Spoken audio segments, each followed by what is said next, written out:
Christian, the hype around electric vehicles in the past couple of years has been unparalleled. Yet electric vehicles still occupy a small percentage of the market and likely will for years to come. And it is a capital-intensive rollout.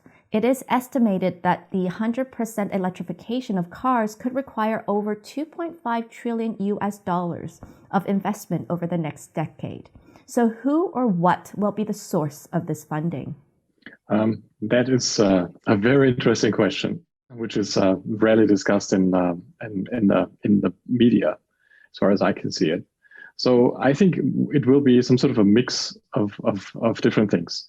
So we've seen in countries like in Norway, but also in countries like in Germany and in others worldwide, that the governments are basically subsidizing the buy of a new car with a certain amount of money. So in order to motivate car users to buy electric cars and forego the gasoline cars or the gas driven cars. So that's clearly one thing. So there's going to be incentives for most of the people to buy into cars. The other thing is clearly coming from the investment into those pure plays, because they have some sort of a certain hip factor.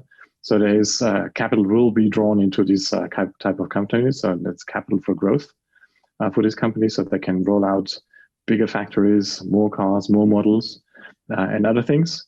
And this will at the same time benefit also the supply chain. I think it is probably less the lack of capital that will create some friction in the rollout of the growth of the EV car space. But it's probably also more access to the raw materials, for instance, like lithium. And we've seen an unprecedented price increase of lithium over the last couple of months, almost doubling the price, because the manufacturers cannot produce as much as they can, with some interesting side effects that suddenly car manufacturers, which have been categorically denying that they would like to build batteries, suddenly build batteries, and Volkswagen is a great case for that. And then suddenly moving from one direction, it's not our core business, or actually we need to control this part of the business as well. And otherwise we cannot really start our electric car initiative. So I think it's probably more than just, where's the money coming from, but it's also, do the raw materials exist and do the factories exist for this as well in the short term? If I may add, there are two couple of very interesting sources of capital for this very fast-growing sector. That is SPACs and PIPE.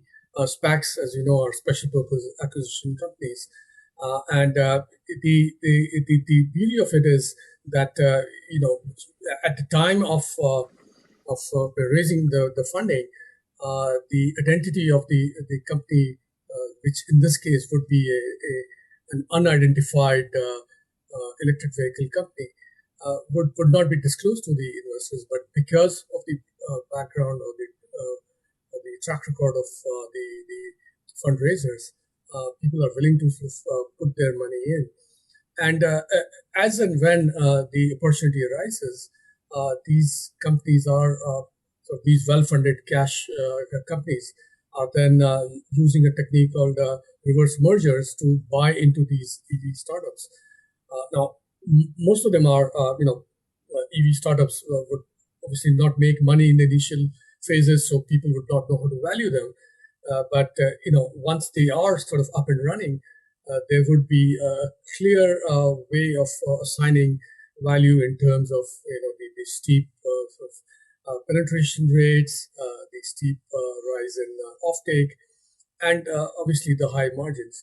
So at that point, when the company is up and running, the SPAC would come in and sort of execute the reverse merger. So that is one way of raising funds. And the other, which is less sort of common, is the private investment in public equity, these are two sort of new methods of funding these electric vehicle projects.